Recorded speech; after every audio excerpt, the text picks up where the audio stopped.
કે હું તો માણસ છું, એટલે ફરી ફરીને પાછો આવી શકીશ.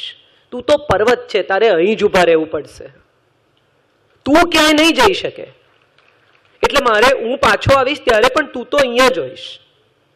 Sir Arthur ash, tennis player, એને એઇડ્સ થયો. કેમ? તો કે બ્લડ ટ્રાન્સફ્યુઝનમાં. પત્રકારો એની પાસે આવ્યા અને પૂછ્યું કે તમને એવું નથી થતું કે વાય મી? સાવ નજીવી બાબતમાં તમને લોહી ચડાવવામાંથી આ એઇડ્સ થઈ ગયો ને હવે તમે મૃત્યુ પામશો, તો તમને એવો વિચાર નથી આવતો કે અરે રે યાર, મારી જ સાથે આવું કેમ થયું? અને ત્યારે આર્થર એશ જવાબ આપે છે કે એવું છે કે હું જ્યારે ટેનિસ પ્લેયર હતો અને ટાઇટલ પર ટાઇટલ જીતતો હતો, જ્યારે છોકરીઓ જેકેટ્સ ઉતારીને મેદાનમાં મારે માટે દોડી આવતી હતી, જ્યારે ઓટોગ્રાફ માટે ટોળા થતા હતા, લોકો મારા પગમાં આળોટતા હતા, મારા ફોટા છપાતા હતા, ત્યારે તો મેં કોઈ દિવસ ના પૂછ્યું વાય મી. ત્યારે તો મેં કોઈ દિવસ ના કહ્યું કે આ બધું સુખ મારે જ માટે કેમ. પણ જ્યારે દુઃખ આવ્યું ત્યારે મેં પૂછ્યું વાય મી, હું કેમ? અરે રે, બધું મારી જ સાથે થાય છે. સુખી હોઈએ, મજા કરતા હોઈએ, ખૂબ કમાતા હોઈએ, ખૂબ મિત્રો હોય, ખૂબ જલસા હોય, ત્યારે કોઈ દિવસ આપણે એવું નથી કહેતા કે અરે રે હે ઈશ્વર, આ બધું મને કેમ આપે છે? ત્યારે તો બહુ મજા આવે છે. પણ જો સહેજ દુઃખ આવ્યું, સહેજ ધાર્યું ના થયું, સહેજ કંઈ ગડબડ થઈ, તો તરત જ આપણે જિંદગીને ગાળો દેવા માંડીએ છીએ. આવી તે કઈ જિંદગી હોય, આ તે કઈ લાઈફ છે? સાહેબ, ભીખુદાન ગઢવીનું નામ તમે બધાએ સાંભળ્યું હશે. ભીખુદાનભાઈ એક બહુ મજાની વાત કરેલી. પ્રોગ્રામમાંથી પાછા આવે ને એટલે દર વખતે કમ્પ્લેન કરે, આ ઉજાગરા થાય છે ને, ધક્કા ખાવા પડે છે ને, આ કંટાળી જવાય છે ને, ખાવાના ઠેકાણા નથી રહેતા ને, ઊંઘ પૂરી નથી થતી ને. આવું 20 વર્ષ ચાલ્યું. દર વખતે પ્રોગ્રામમાં જાય, પાછા આવીને કમ્પ્લેન કરે.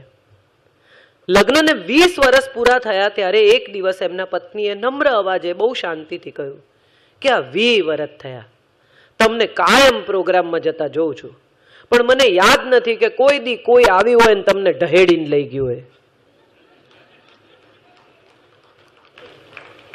તમે જાઓ છો તો તમારી મરજીથી, તમને ઉત્સાહ છે, ફટાફટ ડાયરી જોઈને તારીખો આપો છો, પછી શું કરવા કમ્પ્લેન કરો છો?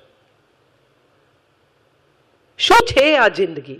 જો એને આપણે વન્સ મોર કહેવાના હોઈએ તો વન્સ મોર કહેતા પહેલા એટલું તો સમજી લઈએ કે આ જિંદગી શું છે.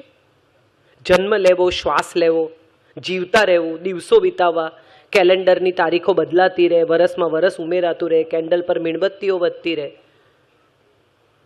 પ્રેમ થાય, દિલ તૂટી જાય, લગ્ન થાય, લગ્ન તૂટી જાય અથવા ટકી રહે, સંતાન થાય, સંતાન મોટું થાય, ગરડા થઈએ, વાળ ધોળા થાય, ની રિપ્લેસમેન્ટ થાય, કરોડરજ્જુ દુખવા આવે.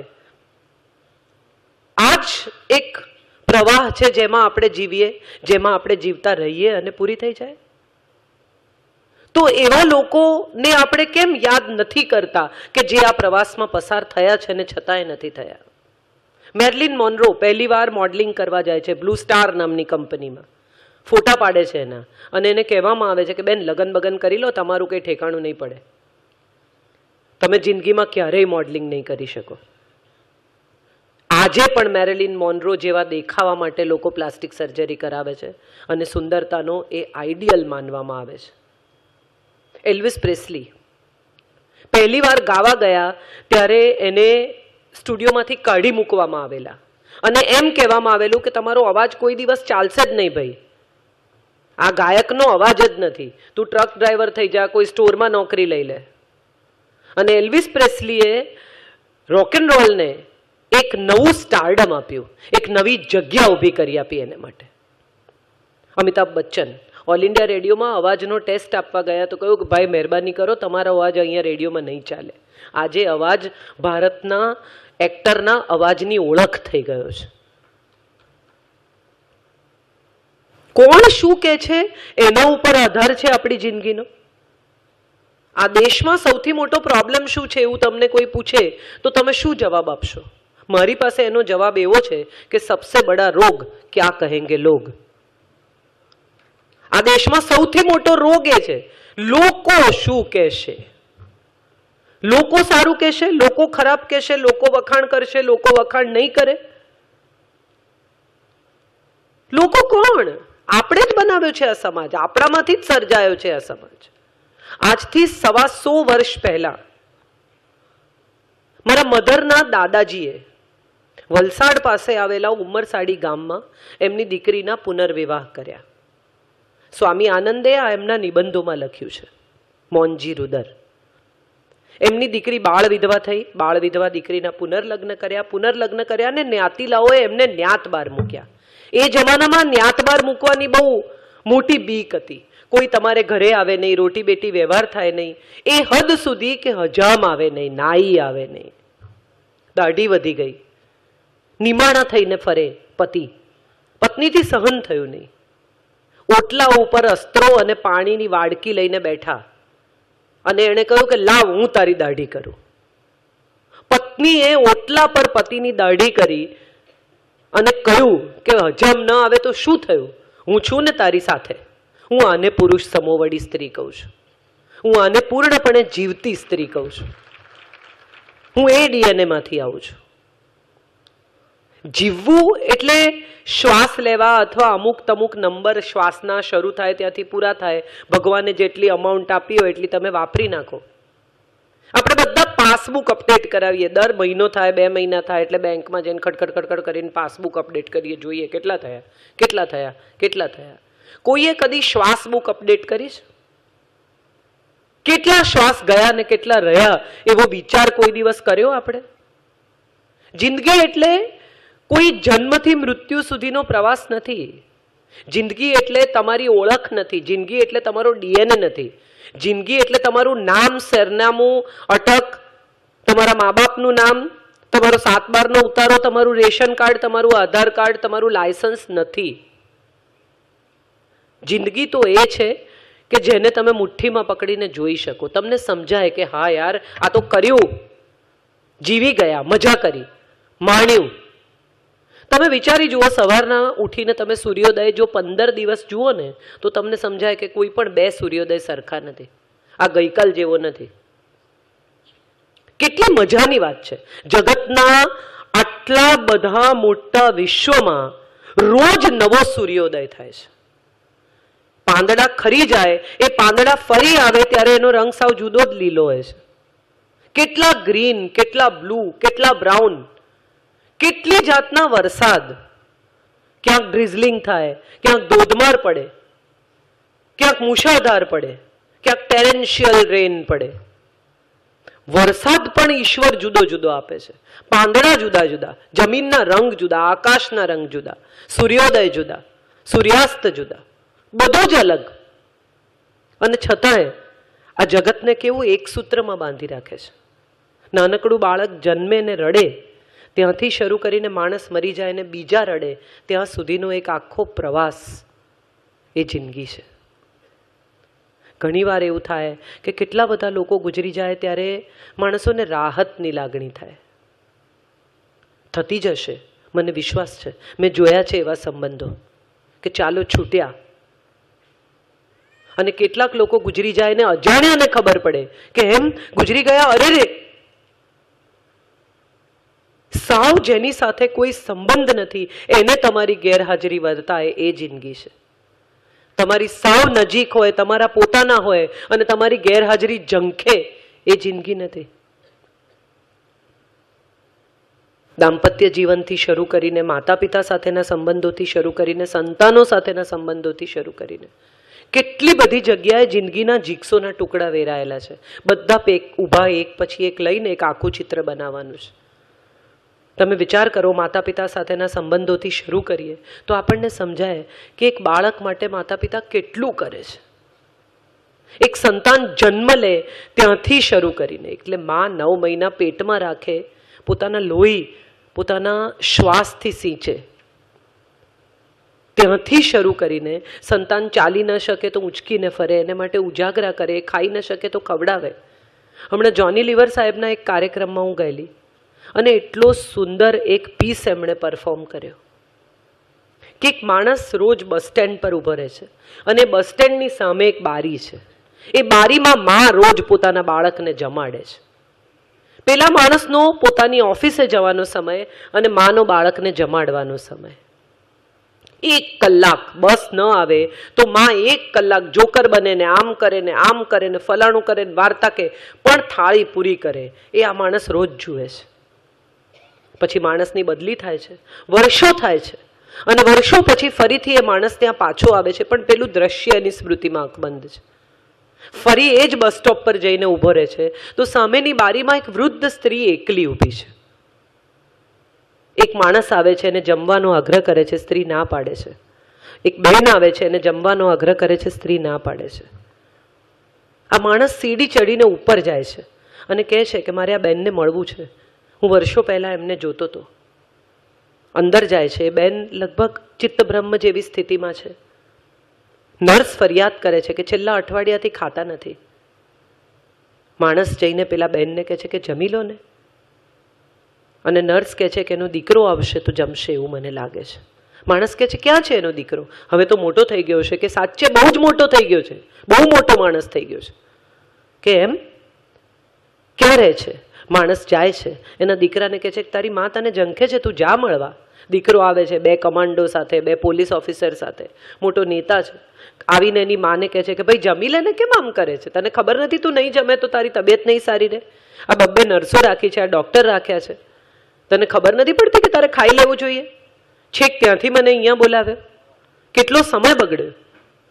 અને ત્યારે પેલો માણસ એને કહે છે કે મેં આ બસ સ્ટેન્ડ પર ઊભા રહીને 2 વર્ષ સુધી રોજ 1 કલાક તારી માને બગાડતી જોઈ છે. તારી પાસે 1 કલાક નથી તારી માને જમાડવાનું? પણ આ વાત આપણે સાંભળીએ ત્યારે સમજાય કે આ કેટલી બધી હૃદય વલોવી નાખનારી વાત છે. આપણે કેટલા બધા પૈસા કમાવા માંગીએ છીએ, બધા જ. હું પણ હોઈશ એમાં. દરેકે દરેક માણસને એમ છે કે હું ખૂબ સંપત્તિ, ખૂબ સત્તા, હું એવી જગ્યાએ પહોંચી જાઉં જ્યાં મને બીજા સ્પર્શી ન શકે, બીજાથી આગળ નીકળી જાઉં, હરીફાઈ કરું. જિંદગી આપણને આ હરીફાઈમાં થકવી નાખે છે. 2 લોકો સાથે નીકળ્યા હોય દાંપત્ય જીવનના પ્રવાસમાં, સપ્તપદીના 7 વચન આપીને એકબીજાનો હાથ પકડીને. સાહેબ, ઇન્ટરેસ્ટિંગ એક વાત એવી છે કે તમે કોઈનો હાથ પકડો ને તો તમે તમારા જમણા હાથે પકડો ને તો એનો ડાબો જ પકડી શકો. તમે કોઈ દિવસ તમારા જમણા હાથે કોઈનો જમણો હાથ ન પકડી શકો. 2 જણા જો સાથે ચાલવા માંગતા હોય તો એમણે એકબીજાનો ડાબો અને જમણો હાથ જ પકડવો પડે. એનો અર્થ એમ થયો કે 2 જુદા માણસો છે, જુદા વિચારો છે, જુદી માન્યતાઓ છે, જુદા ઉછેર છે. આ જુદી માન્યતા, જુદા ઉછેર, જુદા વિચારો જુદી દિશામાં જવાને બદલે એક જ દિશામાં જાય, એનો અર્થ દાંપત્ય છે. 2 જણા સાથે નીકળે, એક જણ દોડતું નીકળી જાય અને બીજું ધીમે ધીમે પાછળ આવે. બહુ ક્યારેક આ દાંપત્ય જીવનના સવાલો બહુ થકવી નાખનારા હોય છે. પ્રેમ એટલે શું એવું ઘણા લોકો મને પૂછે છે કે બેન પ્રેમ એટલે શું? અને ત્યારે મને હસવું પણ આવે, વિચાર પણ આવે કે પ્રેમ એટલે શું? હિન્દી સિનેમાએ એવો દાટ વાળ્યો છે પ્રેમ બતાવીને. 2 જણા એકબીજાની ઉપર પડી જાય એટલે પ્રેમ થઈ જાય. આવું બને કોઈ દિવસ? 2 જણાને ઝઘડતા હોય એકબીજાની સાથે અને ઝઘડતા જો પડે ને આમ ઉપર એકબીજાની ઉપર રોલ થઈ જાય ને આમ નજીક આવી જાય તો પ્રેમ થઈ જાય. આ હિન્દી સિનેમાનો પ્રેમ છે. પહેલાના જમાનામાં 2 ફૂલો આમ નજીક આવે એટલે પ્રેમ થઈ ગયો. હવે તો એ લોકો એવી મર્યાદા પણ છોડી દીધી છે. જેને જેમ ફાવે તેમ હિન્દી સિનેમામાં શૂટ કરે છે, જેને જેમ ફાવે એમ પ્રેમની વાત કરે છે. હમણાં એક મેં ગીત સાંભળ્યું કે આજે રાત્રે આપણે ભેગા રહીએ, કાલ સવારે એકબીજાને ઓળખીશું નહીં, કલ સે અજનબી બન જાએંગે, 1 નાઇટ સ્ટેન્ડ. ત્યારે મને એક સવાલ થાય છે કે શરીર અને પ્રેમ એકબીજાની સાથે જે જોડવાની આ આખી રમત છે, એણે દાંપત્ય જીવનનો સત્યાનાશ કર્યું છે. પહેલી રાતની વાતો તમે બહુ સાંભળી હશે, ફૂલો લગાવે ને આમ કરે ને, ફર્સ્ટ નાઇટ વિટે મિત્રો પણ ચડાવે ને આ બાજુ બેનપણીઓ પણ ચડાવે ને. એકચ્યુઅલી જે લોકો સાચે જ વિધિસર અરેન્જ મેરેજથી પરણ્યા છે ને એને ખબર છે કે પહેલી રાત એટલી ભયાનક હોય છે સાહેબ. પગે લાગીને કમર દુખી ગઈ હોય, ધુમાડો ગળામાં ગયો હોય, ત્રાસ માનસિક થયો હોય, બધા મેથી મારી હોય આખા દિવસ દરમિયાન કે આમ કરાય ને આમ ન કરાય ને, ભારે સાડી પહેરી રાખી હોય. પેલા આપણે ભારે, અને અમારા જમાનામાં તો મે મહિનામાં સૂટ પહેરાવે સાહેબ. તમારી ઈચ્છા હોય કે ન હોય, માતા પિતા એમની પ્રતિષ્ઠા ખાતર તમને મેમાં સૂટ પહેરાવે. બહુ આમ તમે વિચારો કે એક વરરાજા થવું એ કે બહુ સાદી રમત નથી, ધીરજ માગી લેતી ગેમ છે. અમારા સાંઈરામભાઈ બહુ સરસ કહે છે કે આ જાનડીઓ મોટે મોટેથી ગાય, ઢોલ વગાડે, લૂણ ખખડાવે, બધા નાચે કૂદે, બેન્ડ વાગે, આવું શું કામ કરતા હશે? આટલો ઘોંઘાટ કેમ કરે? આ એટલા માટે કરે કે વરરાજાનું મગજ બેર મારી જાય. જો સહેજ પણ એનું મગજ ચાલતું હોય ને સાહેબ, તો ગોર મહારાજ કહે છે સાવધાન સાવધાન સાવધાન. પણ પેલું સાવધાન તરફ એનું ધ્યાન જતું જ નથી, જવા દેતા જ નથી. બિચારો સાવધાનને બદલે ગાફેલ થઈને લગ્ન કરી લે છે અને પછી એને સમજાય છે કે ફસાયા. તમે વિચાર કરો, આ પૈડું સીંચે જાન પાછી જાય ત્યારે લીંબુ ન મૂકે, તડબૂચ ન મૂકે, સંતરું ન મૂકે, એપલ ન મૂકે, નારિયેળ જ કેમ મૂકે? એવો વિચાર કર્યો કોઈ દિવસ? કેમ નારિયેળનો જ વિચાર આવ્યો બધાને? તમે નારિયેળ મૂકો ને એના પરથી ગાડી પસાર થાય ને પછી જે રીતે છોતરા ફાટે ને, મૂળ એમ કહેવામાં આવે છે વરરાજા અને પત્ની બંનેને કે હવે આવા છોતરા ફાટશે. ભયાનક જિંદગી શરૂ થઈ સાહેબ. હવે જો મજા. એક પતિ પત્નીની પહેલી રાત હતી. પતિ રૂમમાં આવ્યો, પત્ની ઘૂંઘટ તાણીને સરસ બેઠેલી. પતિ બાજુમાં બેઠો ને એણે કહ્યું કે જો સાંભળ, વડીલોનું માન રાખજે, આ ઘરની મર્યાદા રાખજે, સૌ સાથે સારી રીતે વર્તજે, મોટાને માન આપજે, નાનાને સ્નેહ કરજે, જવાબદારી લેજે. સામે જવાબ નહીં આપતી એટલે પત્નીએ ઊભા થઈને આમ બારણું ખોલી નાખ્યું અને બૂમ પાડી, ચલો ચલો બધા અંદર, સત્સંગ થાય છે.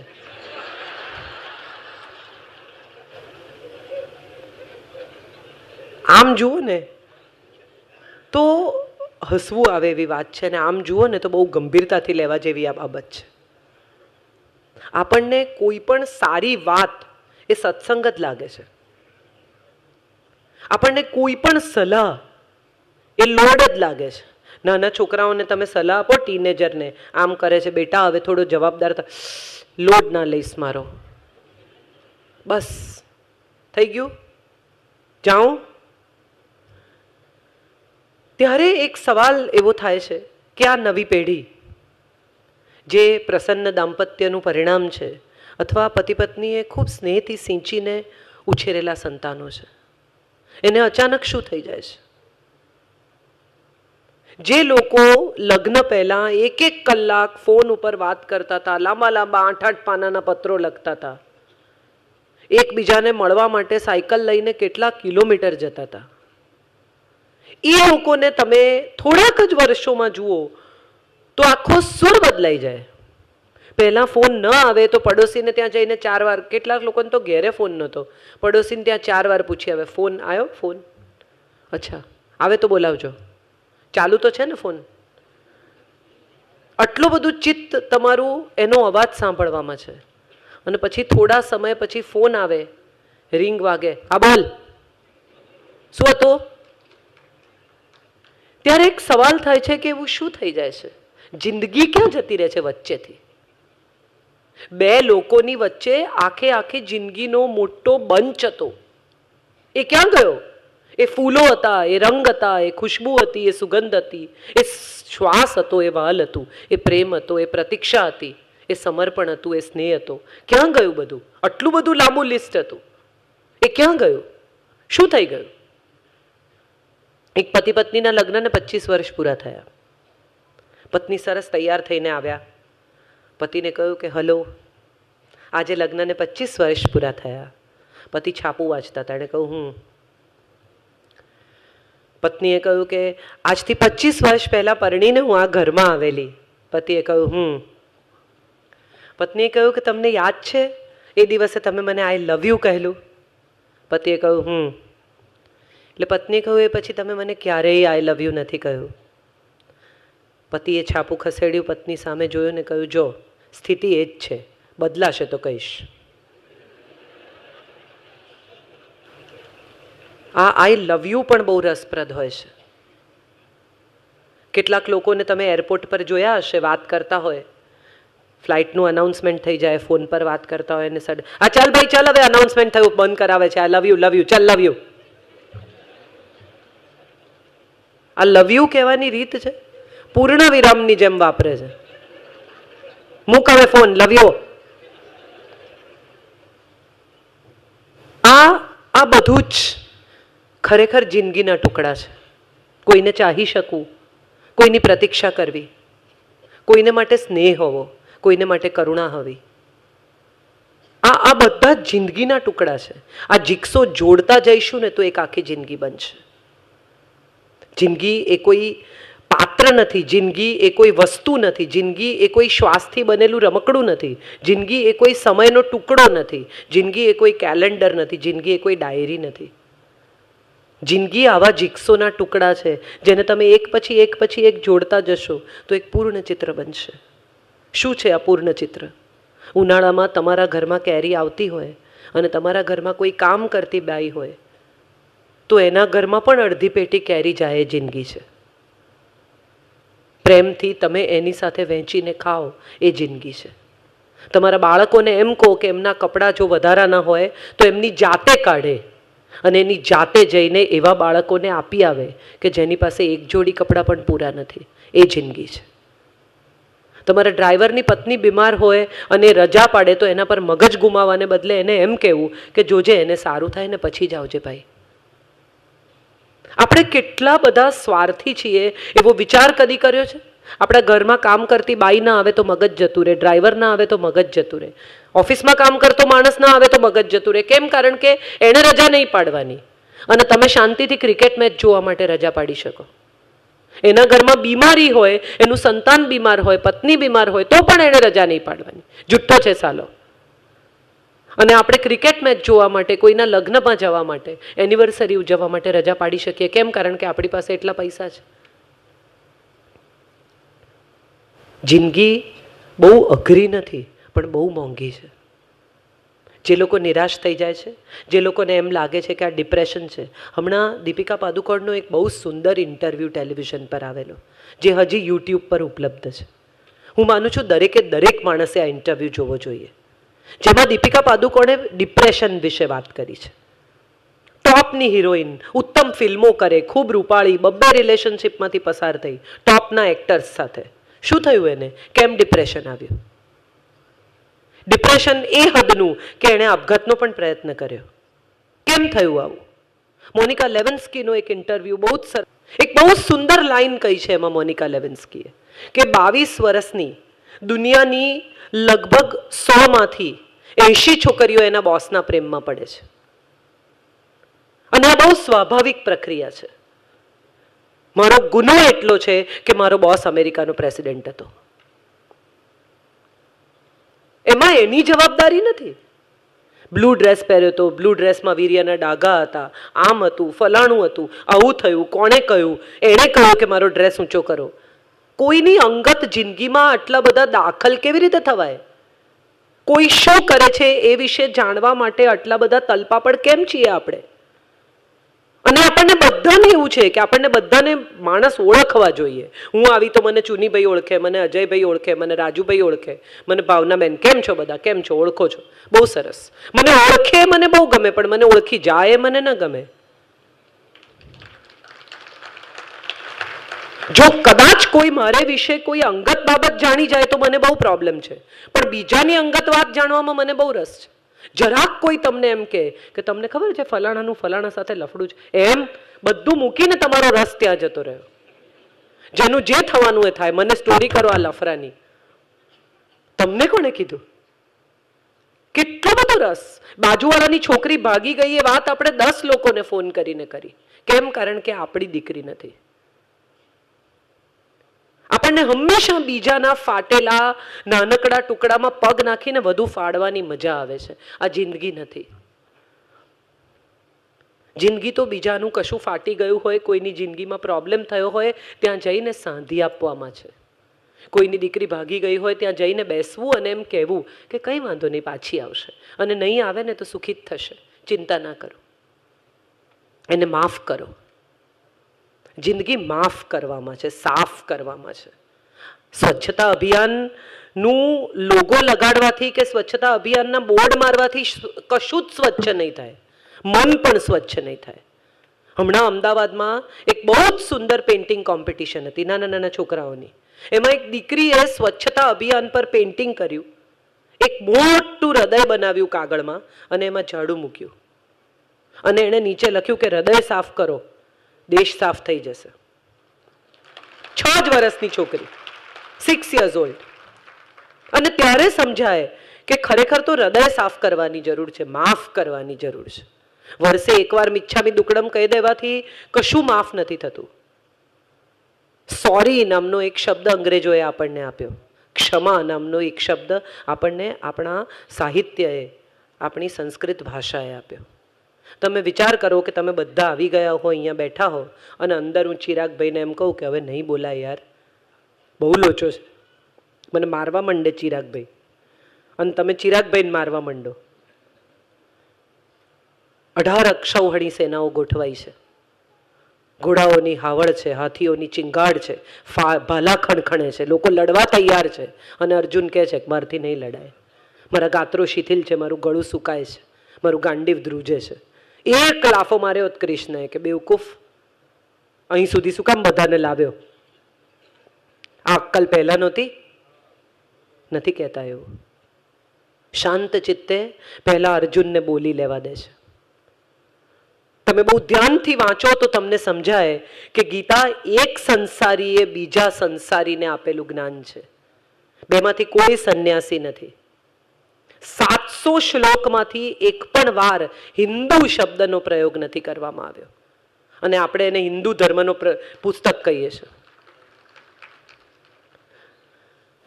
એક આખો અધ્યાય અર્જુન વિષાદ યોગ છે.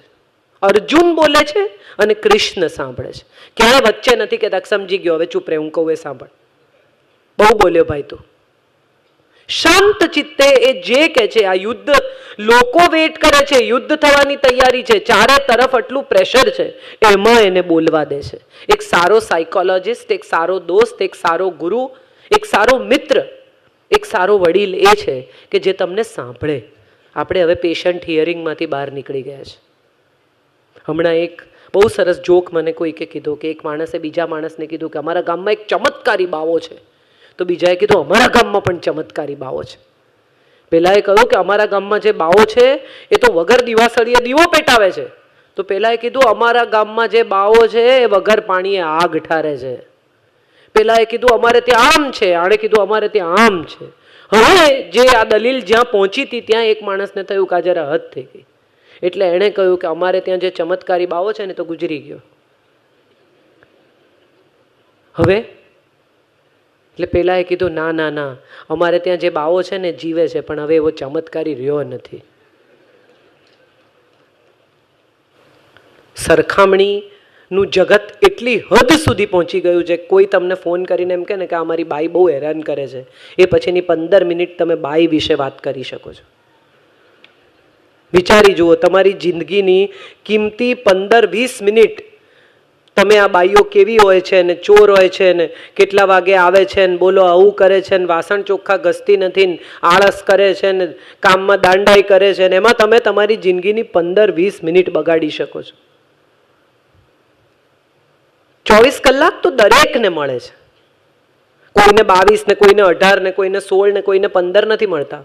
પણ કેટલાક લોકો પોતાના 24 કલાકમાંથી ધીરુભાઈ અંબાણી બને છે. કેટલાક લોકો પોતાના 24 કલાકમાંથી સુનિલ ગવાસ્કર બને છે, સચિન તેંડુલકર બને છે. કેટલાક લોકો પોતાના 24 કલાકમાંથી લતા મંગેશકર બને છે. અને કેટલાક લોકો પોતાના 24 કલાકમાંથી લતીફ ને દાઉદ બને છે. કલાક તો એક છે બધા પાસે, કોઈ પાસે જુદા નથી. કેટલાક ભિખારી બને છે, કેટલાક બાદશાહ બને છે. નસીબ એવો એક શબ્દ જિંદગી સાથે બહુ સ્વાભાવિકતાથી જોડાયેલો છે. બહુ બધા લોકો કે નસીબ જોઈએ ભાઈ, નસીબ જોઈએ, એટલી મહેનત કરો તો કંઈ થાય નહીં, તકદીર જોઈએ. કેટલાક લોકો સવારે તમને ખબર હશે રાશિ ભવિષ્ય વાંચે, ક છ ગ ને મટ ને પછી દિવસ શરૂ કરે, આજે શું લખ્યું છે. એ લોકોને મારે કહેવાનું કે કૃષ્ણ અને કંસની રાશિ એક છે, એવી કોઈને ખબર છે? બંનેની ક છ ગ છે. રાધા અને રૂકમણીની રાશિ એક છે. નસીબ એક નથી. એક કૃષ્ણને પામે છે ને એક કૃષ્ણના વીરમાં જીવન વિતાવે છે. શબરી અને શૂર્પણખાની રાશિ એક છે. એકના નાક કાન કપાય છે ને એકને ત્યાં રામ આવે છે. કઈ રાશિ જોશો ને કયા ભવિષ્યમાં માનશો? કેટલા બધા લોકો ગ્રહોની વીંટી પહેરે ખબર છે? એકે આંગળી છોડે નહીં. ચંદ્ર ને મંગળ ને ફલાણું ઢીકણું બધાને પહેરી રાખે. મંગળ નડે છે ને ચંદ્ર નબળો છે ને શનિ વક્રી છે ને બુધ 28 ડિગ્રીનો છે ને. એકચ્યુઅલી એટલે દૂર રહેલા ગ્રહો તમને નથી નડતા. તમને તમારા પૂર્વગ્રહો નડે છે. તમને તમારા આગ્રહો નડે છે. તમને તમારા હઠાગ્રહો નડે છે. તમને તમારા વિગ્રહો નડે છે. જ્યોતિષ સાથે જીવનને ખરેખર કોઈ નિસ્બત જ નથી. મારો એક બહુ અંગત મિત્ર છે, જ્યોતિષ બહુ સારું જુએ છે. એટલે એક દિવસ મેં એને પૂછ્યું, મેં કીધું આ તમે કશું બદલી શકો? કાલે સવારે હું મરી જવાની હોઉં ને તને તારી કુંડળીમાં દેખાય તો તું અટકાવી શકે? એણે બહુ પ્રામાણિકતાથી કહ્યું હું કશું ન અટકાવી શકું. જ્યોતિષ શું કરે એ સમજવા જેવી વાત છે. જ્યોતિષ એટલું જ કરી શકે કે તમારું ચપ્પલ તૂટવાનું હોય ને તો અચૂક તૂટે પણ તમને મોચી નજીકમાં મળે. આટલું જ થઈ શકે. તમારું જો ચપ્પલ તૂટી જવાનું હોય તો એ જ્યોતિષ તોડતા નથી અટકાવી શકતો પણ તમને નજીકમાં મોચી શોધી આપે તો તમારે બહુ લંગડાતા ચાલવું ન પડે. આ જ્યોતિષનું કામ છે એવું એણે મને સમજાવ્યું. અને ત્યારે મને એક વિચાર આવે છે કે આપણે બધા જિંદગીથી થાકી હારીને જ્યોતિષને ત્યાં જઈએ, ધર્મગુરુને ત્યાં જઈએ ને આ પેલા એક બાબા આવે છે ખબર છે, લીલી ચટણી ખાઓ ને લાલ ચટણી ખાઓ ને કેળા ખાઓ ને સમોસા ખાઓ ને 2,000 રૂપિયા આપીને લોકો એના દરબારમાં જાય છે. હમણાં એક લગ્નમાં કોઈકે વાત કરી કે કન્યાની પ્રતીક્ષા હતી, બધા ફોટોગ્રાફર્સ બહાર ઊભા હતા, કન્યા હજી પરણવા આવે માંડવે એની રાહ જોવાતી હતી ને એક ગાડી આવીને ઊભી રહી, લાલ કપડાં પહેરેલી એક સ્ત્રી એમાંથી ઉતરી એટલે ફોટોગ્રાફરો ધડાધડ ફોટા પાડવા માંડ્યા. એટલે છોકરીના બાપે કહ્યું કે ઊભા રહો ભાઈ, આ કન્યા નથી, આ તો રાધેમાં છે.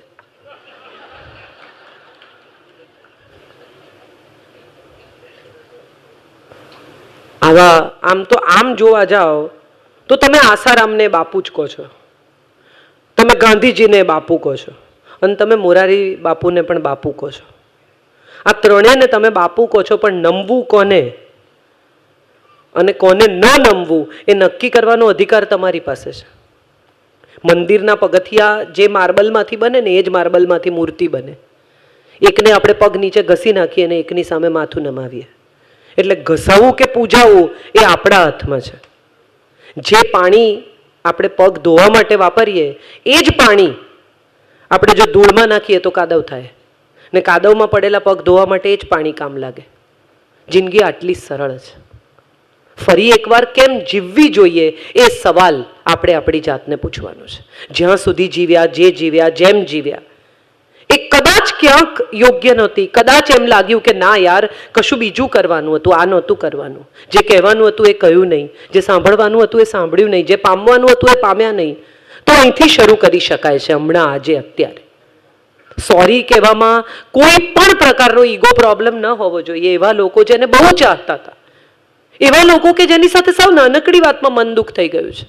મુનવ્વર રાણાનો કેટલો અદ્ભુત શેર છે, કુછ ऐसे मैंने अपने को आज़ाद किया, कुछ ऐसे मैंने अपने को आज़ाद किया, कुछ लोगों से माफ़ी मांगी, कुछ को मैंने माफ़ किया. જિંદગીનો આ બોજ લઈને ક્યાં સુધી જીવવાનું એ સવાલ બહુ મહત્વનો છે. જેને પ્રેમ કરીએ છીએ એને આઈ લવ યુ નથી કહી શકતા પણ જેને ધિક્કારીએ છીએ એને ચોક્કસ કહીએ છીએ કે આઈ હેટ યુ. ફરી મને તારું મોઢું નહીં બતાવતો, તને પાઠ ભણાવી દઈશ, તને સીધો કરી નાખીશ, તારું મગજ ઠેકાણે લાવી દઈશ. પણ જેને પ્રેમ કરીએ છીએ એને જઈને કોઈ દિવસ કહ્યું કે તમારા માટે બહુ કર્યું છે યાર, થેન્ક યુ સો મચ. ઈશ્વર પાસે જઈને કોઈ દિવસ બે હાથ જોડીને કહ્યું કે થેન્ક યુ યાર, જિંદગીના 50 વર્ષ દરમિયાન તે કોઈ દિવસ કોઈ તકલીફ જ નથી પડવા દીધી. શ્વાસ ચાલતા રહ્યા, ભૂખ લાગતી રહી, રાત્રે સૂઈ જાઉં તો સવારે ઉઠું કે નહીં એવી ચિંતા નથી થતી. ફેસબુક, વોટ્સએપ, ટીવીનો સમય ઘટશે ને તો એકબીજાને સમય આપી જ શકાશે. હાંડવાના ફોટા અપલોડ કરે લોકો યાર, પૂરી અપલોડ કરે. ઘણીવાર તમને નવાઈ લાગે કે આ તમે શું જોઈ રહ્યા છો અને કંઈ પણ સાયબર સ્પેસમાં ઢકેલે છે. સાયબર ડસ્ટબિન છે આ. કેવા ફોટા મૂકે તમે જુઓ તો ખરા, તમને સમજ પડે. તમે પ્રવાસ એટલે નથી કરતા કે તમને પરિવાર સાથે મજા કરવી છે, તમે પ્રવાસ એટલે કરો છો કે ફેસબુક પર ફોટા અપલોડ કરાય. બાલી જઈને આમ ફોટા પાડે. શું જોયું એ ખબર નથી, કેટલા ફોટા મૂક્યા એ ખબર છે, પછી પેલો ત્યાંનો મૂક્યો કે નહીં બીચનો. સાહેબ, અપ્રુવલની સોસાયટીની મજા એ છે કે તમારા ઘરની ઉત્તમ ક્રોકરી બીજા લોકો માટે છે. સારામાં સારી ક્રોકરી તમે ત્યારે કાઢો છો જ્યારે કોઈ આવવાનું હોય. અને એમાં જો પત્ની સારી ક્રોકરી કાઢીને કેન્ડલ લાઇટ લગાવીને ફૂલ લગાવીને રાહ જોતી હોય તો પતિ આવીને પહેલો સવાલ શું પૂછે?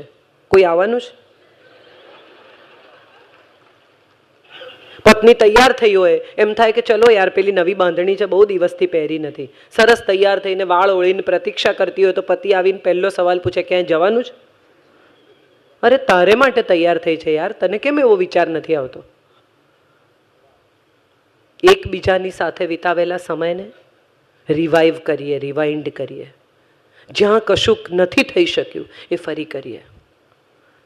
જેને માફી નથી માંગી શકાય એની માફી માંગીએ. જેને માફ નથી કરી શકાયું એને માફ કરીએ. જેને થેન્ક યુ નથી કહી શકાયું એને થેન્ક યુ કહીએ.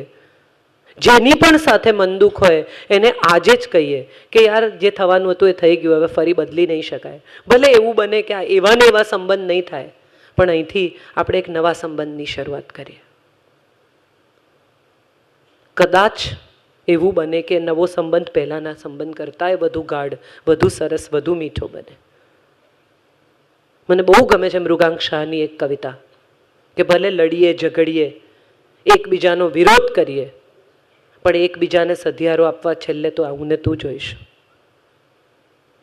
જે ફોન 5:30 વાગે આવે છે અને તમને પૂછે છે કે શું બનાવું, અને તમને એમ કહેવાની ઈચ્છા થાય છે કે આટલા વર્ષથી મૂરખ બનાવે છે, હજી વધુ શું બનાવવું છે? એ પત્નીનો ફોન જો નહીં આવે તો શું થશે એવો વિચાર કર્યો છે કોઈ દિવસ? માણસ મોબાઈલ નંબર થઈ જાય તો શું થાય? જે અવાજ આપણે સાંભળીને ગુસ્સો કરતા હતા, જે છે એને નથી માણતા આપણે, અને નથી હોતું ત્યારે એને મિસ કરીએ છીએ. આપણો સ્વભાવ થઈ ગયો છે. સુખ જાય ને પછી સમજાય કે જે ગયું એ સુખ હતું. ઓ ગોડ, આ તો માણતા હતા પણ ગયું એ સુખ હતું. Let's start right now. જિંદગીને એકવાર ફરી કહીએ કે જેમ જીવ્યા, જે જીવ્યા, જેવું જીવ્યા એને વિતાવી દઈએ, ભૂસી નાખીએ એને, એ પાનાઓને સીલ કરી દઈએ અને એક નવું પાનું ખોલીએ. એ નવા પાના પર લખીએ વન્સ મોર જિંદગી. Let's start today. Let's start now. Let's live. બચેલા કેટલા શ્વાસ છે એના આંકડા ગણવાને બદલે એ આંકડામાં કેટલી જિંદગી છે જોઈ લઈએ. બહુ ઓછા લોકો આ વાત સમજી શકે છે કે જે લોકો એમ કહે છે ને કે મારી પાસે સમય નથી, મારી પાસે સમય નથી, મારી પાસે સમય નથી. એકચ્યુઅલી આપણી પાસે સમય નથી. એક છેલ્લી વાત કહીને મારી વાત પૂરી કરું. બચ્ચન સાહેબ સાથે એક કામ કરું છું. એમણે હાથમાં એક ઘડિયાળ પહેરેલી, 25-30 લાખ રૂપિયાની ઘડિયાળ હશે. આમ મારી સાથે વાત કરે ને હાથ ઊંચો નીચો કરે, મારું ધ્યાન આમ ઘડિયાળ ઉપર. એટલે હસીને મને કહે છે અચ્છી હે ના? મેં કીધું બહોત અચ્છી હે સર. એટલે મને કહે છે વક્ત વહી દિખાતી હે જો તુમ્હારી ઘડી દિખાતી હે. તમે 10 ઘડિયાળો બદલો ને એનાથી તમારો સમય નહીં બદલાય, પણ તમારો સમય બદલાશે ને તો ઘડિયાળ આપોઆપ બદલાઈ જશે. આ જિંદગીનું સત્ય છે. સમય બદલાય ને એટલે લોકો રાડો ને રોલેક્સ પહેરવા માંડે, પણ રાડો ને રોલેક્સ પહેરવાથી જિંદગીનો સમય નથી બદલાતો. આ સત્ય છે. બહુ ઓછો સમય છે આપણી પાસે. આપણને કલ્પના પણ નથી કે આવતીકાલે સવારે શું થશે. કેટલા બધા લોકોને આપણે સાંભળીએ ત્યારે આપણે, હું LICના એજન્ટની જેમ તમને બીવડાવતી નથી. LICનો એજન્ટ આવે ને તમને બીવડાવે, ચાલુ જ ત્યાંથી કરે. કાલે તમે નહીં હો તો જિંદગીનો શું ભરોસો? ગભરામણ થઈ જાય કે ભાઈ આ બધું બંધ કર, તું મારે નથી સાંભળવું, તું વિમલાને જા. વિચાર કરો કે તમારો પગ કપાઈ જાય તો. અરે શું કામ કપાય, પણ નથી મારે કપાવા દેવો. આ તમે વિચારો તો તમને સમજાય કે આ ડર તમને કદાચ આ સ્થિતિમાં લઈ આવે છે. તો માત્ર એટલું જ કહેવું છે મારે કે એક નવું પાનું ઉઘાડો, એમાં લખો વન્સ મોર જિંદગી. નથી કર્યું એ બધું કરી નાખો, નથી કહ્યું એ બધું કહી દો, નથી જીવ્યા એ બધું જીવી લો, નથી માણ્યું એ બધું માણી લો, જેને માફ નથી કર્યું એ બધાને માફ કરી દો, જેની પાસે માફી નથી માંગી એની માફી માંગી લો. એક સાવ કોરા પાના પર નવા વર્ષે નવી શરૂઆત કરીએ અને પોતાની જાતને કહીએ વન્સ મોર જિંદગી. Thank you so much.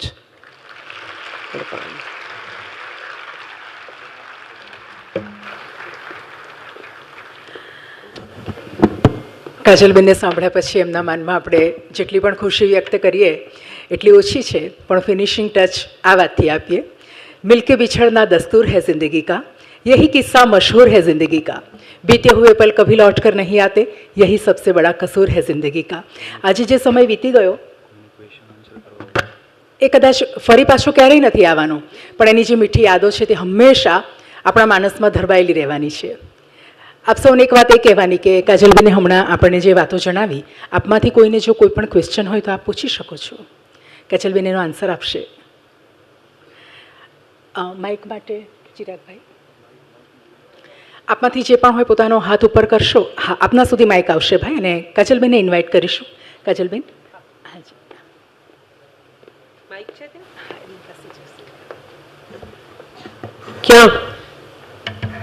હા હા હા, બોલો બોલો, બુલંદ અવાજે પૂછો, વાંધો નહીં. બસ આટલું જ. આ તો પહોંચે છે અમારા સુધી. Very good evening. Amitabh Bachchan જેવો અવાજ છે તમારો.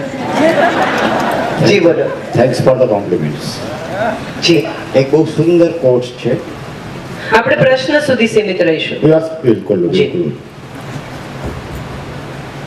દરેક સ્ત્રીને એક જ પુરુષ પાસે ઘણી બધી અપેક્ષાઓ છે અને દરેક પુરુષને ઘણી બધી સ્ત્રી પાસે એક જ અપેક્ષા છે. તમારો પ્રતિભાવ આપો. આમાં પુરુષને ઘણો બેવકૂફ જેવો કોટ છે થેન્ક યુ મારા હિસાબે. ખરેખર જો દરેક સ્ત્રી પાસેથી એક જ અપેક્ષા હોય તો એ કઈ છે? માં, બેન, ભાભી, પત્ની, બધા પાસેથી એક જ અપેક્ષા છે પુરુષને. પુરુષે આનો વિરોધ કરવો જોઈએ અહીંયા જેટલા બેઠા છે. તમારા પોતાના રિસ્પેક્ટનો સવાલ છે. જે માં પાસેથી ચાહો છો એ જ પત્ની પાસેથી ચાહો છો, એ જ બેન પાસેથી ચાહો છો, એ જ મિત્ર પાસેથી ચાહો છો. Do you think it is right? No, it is not right. તો આવો શ્લોક જ ના રચાયો હોત, શયને શું રંભા ભોજ્ય શું માતા કાર્ય શું મંત્રી જેવું. કેટલા સુંદર સ્ત્રીના વખાણ કરવામાં આવ્યા છે કે કાર્યમાં જે મંત્રી છે, ભોજનમાં જે માં છે, શયનમાં પથારીમાં જે રંભા જેવી અપ્સરા જેવી છે, એવી સ્ત્રીની આ વાત છે. અને આ આપણા દેશની સ્ત્રી છે સાહેબ. Please, I am not ready to even listen to such quotes.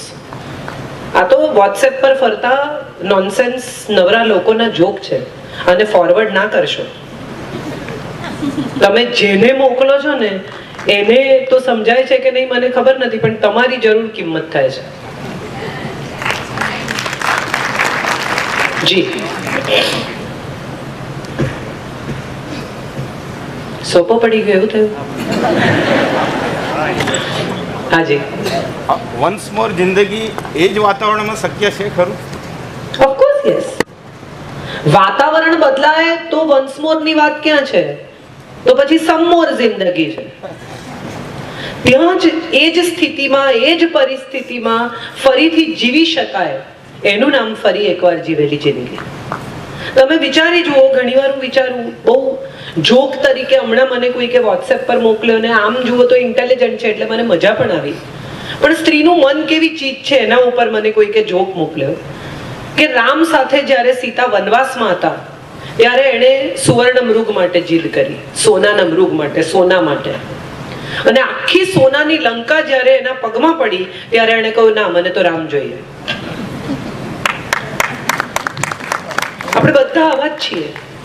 જે મળી જાય નથી જોઈતું, એના સિવાયનું કંઈક જોઈએ છે. એટલે જે મળ્યું છે એને માણીએ, એનું નામ વન્સ મોર જિંદગી. કદી કોઈ દિવસ આપણા જીવન સાથીના, આપણા સંતાનોના, આપણા મિત્રોના કોઈના ગુણો વિશે વિચાર્યું છે? દરેકની જિંદગીમાં એક સાંતા હોય છે, એક સાન્તા ક્લોઝ. જે આવે અને તમે જે માંગો તે આપે. તમને જ્યારે ખરેખર જરૂર હોય ત્યારે આવીને ઊભો રહે. એ કઈ લાલ કપડાં પહેરીને સફેદ દાઢી સાથે નથી આવતો, એમ જ આવે છે. તમારી જિંદગીમાં આવીને તમને કશુંક એવું જાદુઈ કરી જાય છે કે જ્યારે તમે એવું કહો છો કે વન્સ મોર જિંદગી હે, ચલો ફરી જીવી જોઈએ, ચલો ફરી લડી જોઈએ, ચલો ફરી સંઘર્ષ કરીએ. અર્જુનની જિંદગીમાં એવો શાંતા કૃષ્ણ હતો કે એણે કહ્યું કે ઉત્તિષ્ઠ પરંતપ જાગ્રત વરાન પ્રાપ્ય નિબોધી. તો એ જ સ્થિતિમાં લડ્યો. એણે એમ ના કહ્યું કે આપણે મેદાન બદલી કાઢીએ, ચલો પછી હું લડીશ. બદલવાનું કંઈક હોય ને તો એ સ્વયંને બદલવું જોઈએ એવું મને લાગે છે. જાતને બદલવાથી જગત આપોઆપ બદલાય છે.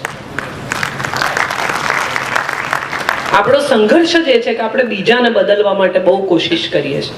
સુધરો, સમજો, પણ આ બધું પોતાને પણ કહેવું જોઈએ, સુધરો, સમજો. આવું મને લાગે છે ને હું આવું જીવવાનો પ્રયાસ કરું છું. જી હાજી, તમે પૂછી લો માઇક પહોંચે ત્યાં સુધી. તમે પ્રસ્તાવનામાં કહી દીધું છે, મને ખ્યાલ છે કે એ તમારી કલ્પનાનું પુસ્તક છે નવલકથા રૂપે, પણ મેં એક જ વાર વાંચ્યું, મારું બહુ ઓછું વાંચન છે એટલે કદાચ મને ખ્યાલ નથી, મેં ભાગવતી નથી વાંચ્યું. એમાં તમે એવું કીધું છે કે રાધાજીને તમે અયન નામના એક પુરુષ સાથે પરણેલા બતાવ્યા, આર્યક નામનો પુસ્તક છે, એના પુત્ર બી છે. તો એ તમારી ખરેખર કલ્પના છે કે કોઈ એવું? ના ના, રાધા વૃષભાનુની દીકરી હતી, અયન સાથે પરણેલી હતી, એવું ભાગવતજીમાં પણ છે અને બીજે પણ એવા ઉલ્લેખો છે. અયન એના પતિનું નામ હતું અને વૃષભાનુ એની માં, એના પિતા, અને કીર્તિદા એની માં. આ આટલી હકીકત આપણને ભાગવતજીમાં ઉપલબ્ધ છે.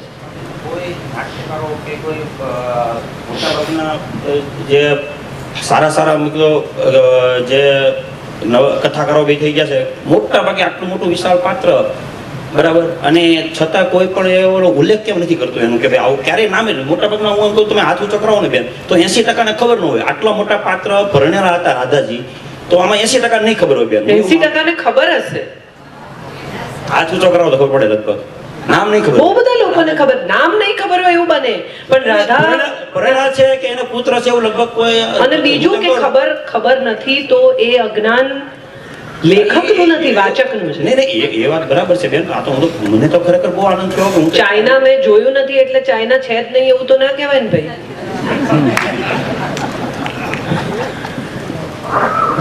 જેટલું મેં જોયું છે એટલું જ જગત છે એવું તો કેવી રીતે બને? જી હેલો મેમ. હા મેમ, મને એવું પૂછવું હતું કે કોઈ પણ રિલેશનશિપમાં સ્પેસ કેટલી હોવી જોઈએ? સ્પેસ કેટલી હોવી જોઈએ? ખલીલ જીબ્રાને બહુ સરસ કહ્યું છે કે બે થાંભલા એટલા ડિસ્ટન્સ પર હોવા જોઈએ કે છત પડી ના જાય, અને બે થાંભલા એટલા નજીક ના હોવા જોઈએ કે છત ઊભી જ ના રહી શકે. આટલી જ વાત છે. મેં કૃષ્ણાયનમાં લખ્યું છે કે દ્રૌપદી પૂછે છે કૃષ્ણને કે હું દુઃખી હોઉં, રડતી હોઉં, કકળતી હોઉં, સમસ્યામાં હોઉં, મારે પ્રશ્નો હોય તો જ તું આવે. મારે ત્યાં પાર્ટી હોય, અમે બધા મજા કરતા હોઈએ, હું ખુશખુશાલ હોઉં, જલસા કરતી હોઉં, તો તું ના. અને ત્યારે કૃષ્ણ એને બહુ સરસ જવાબ આપે છે કે હું અને તું સૂર્ય અને પૃથ્વી જેવા છીએ. આપણે પોતપોતાની જગ્યાએથી કદી ખસવાનું નથી, અને છતાં એકબીજાની આસપાસ રહેવાનું છે. પોતપોતાની ધરી પર રહેવાનું છે, પોતપોતાની જવાબદારી પૂરી કરવાની છે. પૃથ્વીએ સૂર્ય તરફ નમેલા રહીને ફરતા રહેવાનું છે. પૃથ્વી સૂર્યની બહુ નજીક આવી જાય તો પણ જીવન સંભવ નથી, તો બધું બળી જાય. પૃથ્વી સૂર્યની બહુ દૂર થઈ જાય તો પણ જીવન સંભવ નથી, કારણ કે તો બધું ઠંડુગાર થઈ જાય, જીવન શક્ય નથી. એટલે એ સેફ ડિસ્ટન્સ હોવું જોઈએ કે જેમાં જીવન થાય, જીવન જન્મે, જીવન ઉછરે, જીવન જીવી શકાય. અને સેફ ડિસ્ટન્સ પર પોતપોતાની જગ્યા છોડ્યા વગર બે જણા જો એકબીજાની સાથે, એકબીજાની તરફ, એકબીજાની આસપાસ રહી શકે તો હું માનું છું એ ઉત્તમ સ્પેસ છે. બાકી સ્પેસ શબ્દ સાથે જ મને તો બહુ લેવા દેવા નથી. મને એવું લાગે છે કે સ્પેસ કેમ જોઈએ, આવું મને હંમેશા લાગે છે. સ્પેસ છે જ, તમે તમારો હાથ આમ નજીક લાવીને જુઓ તો તમને કંઈ ન દેખાય ને તમે પણ બાડા દેખાઓ, પણ એક ડિફરન્ટ વ્યવસ્થિત જગ્યાએ લાવીને જુઓ તો તમારી હસ્તરેખા તમે પોતે જોઈ શકો. એટલે એટલા નજીક ના આવવું કે ન સરખું દેખાય નહીં, વરવું દેખાય. સેલ્ફી લેતી વખતે કેવું આમ અમુક ડિસ્ટન્સ મેન્ટેન કરો છો, નહીં તો આમ ફોટો આવે. બસ એ સ્પેસ છે એવું મને લાગે. જી મારો એક પ્રશ્ન એવો હતો કે પતિ પત્ની વચ્ચેના જે સંબંધોમાં અત્યારના સમયમાં જે થોડી ઘણી ખટાશ વધી રહી છે, એનું મુખ્ય કારણ ન્યુક્લિયર ફેમિલી વધારે. પહેલાં સંયુક્ત કુટુંબ હતું ત્યારે આ પ્રશ્નો ઓછા હતા અને અત્યારે ન્યુક્લિયર ફેમિલીને લીધે એ પ્રશ્નો વધતા જઈ રહ્યા છે, એવું આપ માનો છો? 3 કારણો છે. પ્રશ્નો ત્યારે પણ હતા, પ્રશ્નો આજે પણ છે.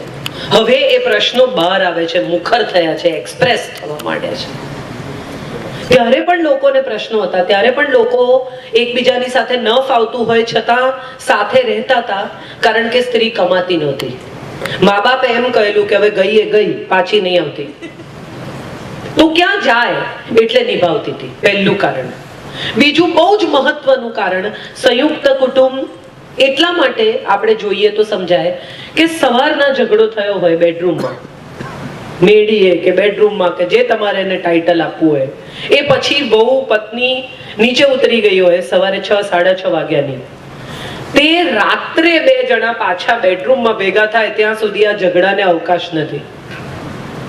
ઠંડો પડી ગયો હોય સાંજના છેડે તો તમે જે સવારના સળગ્યું હોય એ તરત ને તરત બેડરૂમમાંથી ડ્રોઈંગ રૂમમાં, ડ્રોઈંગ રૂમમાંથી ડાઇનિંગ ટેબલ પર ને ડાઇનિંગ ટેબલમાંથી કિચનમાં ને બધે જો આ ઝઘડો ફરવાનો હોય તો એ ઝઘડો વધુ ને વધુ ને વધુ તીવ્ર થતો જાય.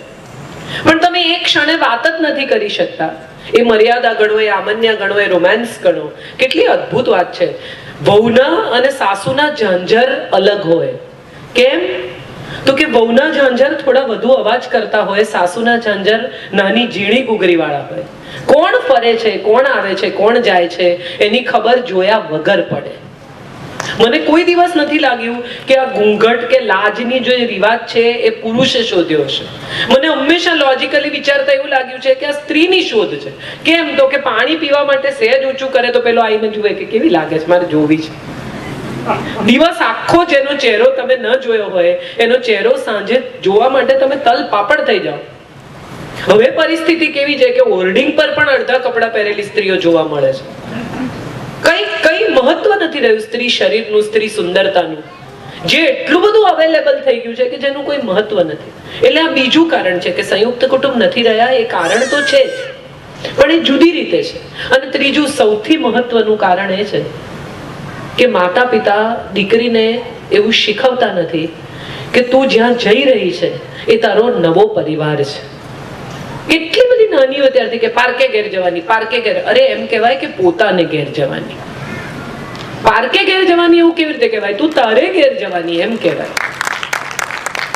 અહીંથી શરૂ થાય છે આ યુદ્ધ. પતિ પરમેશ્વર છે, પતિ આમ છે, પણ ના, પતિ દોસ્ત છે યાર.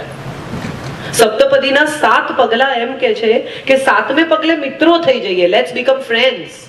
અને દોસ્ત સાથે કોઈ પડદો ના હોય, દોસ્ત સાથે કોઈ ઝઘડો ના હોય. દોસ્ત માટે માત્ર અને માત્ર સ્નેહ હોય, માફી હોય, ભાલ હોય. તમારા મિત્રો ઘણા નથી? 7 વાગે બોલાવવાના હોય તો 8 વાગે આવે એવા હોય અને તમે 6 વાગ્યાનો ટાઈમ આપો છો ને, જેથી 7 વાગે આવી જાય. અને કેટલા વર્ષોથી તમે એને અવાજ સહન કરો છો. કેમ? દોસ્ત છે યાર, આપણો ભાઈબંધ છે.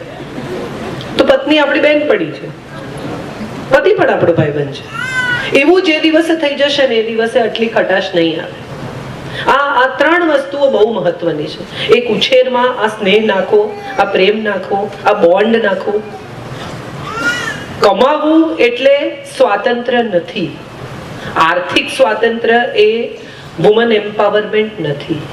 આર્થિક સ્વાતંત્ર્ય એ સ્ત્રી શક્તિ નથી. સ્ત્રીઓ તો આ દેશમાં વર્ષોથી શક્તિશાળી હતી. કૈકેયીએ પૈડામાં આંગળી નાખીને પતિને યુદ્ધ જીતાવેલું. અનસુયાએ પાણીની અંજલિ છાંટીને દેવોને બાળક બનાવી દીધેલા. ગાર્ગીએ યાજ્ઞવલ્ક્યને પૂછેલું કે ઉભા રહો, એમ તમે ન જીતી શકો આ શાસ્ત્રાર્થ. દ્રૌપદીએ ભર સભામાં કપડા ખેંચાતા ત્યારે પૂછ્યું હતું કે પહેલા જાતને જીત્યા કે પછી આ જાતને હાર્યા કે મને હાર્યા. સ્ત્રી તો શક્તિશાળી જ હતી વર્ષોથી.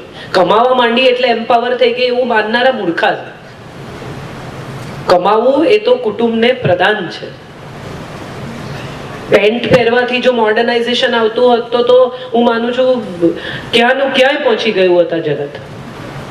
મોડર્ન અહીંથી થવાય છે, વસ્ત્રોથી નથી થવાતું.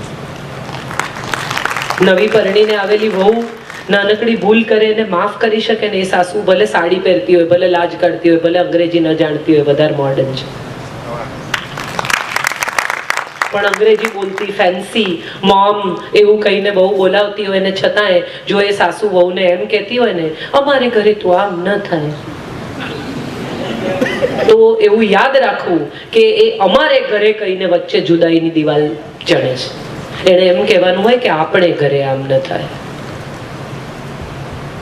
So these are the questions I think we should address in the society. જી બેન. આપણે તમે પ્રવચનમાં એક વાત જી. કરી કે ઘણી સ્ત્રીઓ વાત કરતી હોય છે કે મને પહેલા લખવાનો શોખ હતો, ગાવાનો શોખ હતો, ચિત્રકામનો શોખ હતો, જી. અને પછી એને પૂછવામાં આવે કે પછી શું થયું, અને કહે છે કે મારા લગ્ન થઈ ગયા. અને તમે પછી કહ્યું કે તમારા શોખ અને લગ્નને કશી જ લેવા દેવા નથી. બધી જ. તો એટલે આમાંથી કેટલા કદાચ એવું સાચું માનતું હશે, મને જાણવું છે. કારણ કે ખરેખર એટલે મને એવું લાગે છે કે લેવા દેવા છે. કારણ કે એકવાર તમે એક સંસારમાં કે તમને બાળક જ્યારે થાય છે ને ત્યારે તમે પહેલું પ્રાધાન્ય બાળકને જ આપો છો, તમારા શોખને નથી આપતા. આઈ અગ્રી. પણ એ પછી પણ તમારી પાસે સમય ચોક્કસ વધતો હોય છે ટીવી સિરિયલ જોવાનો, ગોસિપ કરવાનો, ના. પડોશમાં ઊભા રહેવાનો. ના, હું ટીવી નથી જોતી. તમને તમારી ના ના I am serious about this and I have to talk about it કે બાળકને સંપૂર્ણ સમય આપતી મા પાસે પણ દિવસનો 1 કલાક ડેફિનેટલી એવો હોય છે કે જે પોતાના શોખમાં વાપરી શકે. હું 10 વર્ષ હાઉસવાઈફ રહી છું અને મારા બાળકને ફૂલ ટાઈમ સ્કૂલે જતું થયું પછી મેં કામ કરવાનું શરૂ કર્યું છે. કે તમારે એ જાણવું હતું કે તમે તમારો શોખ તમારું બાળક કેટલા વર્ષનું થયું પછી ચાલુ કર્યો? શોખ મેં જીવનભર પાળ્યો. મારું બાળક બપોરે સૂઈ જાય ત્યારે પણ હું વાંચી શકું. મારું બાળક નાનકડું હોય અને એ રમતું હોય મારી બાજુમાં ત્યારે પણ હું સંગીત સાંભળી શકું.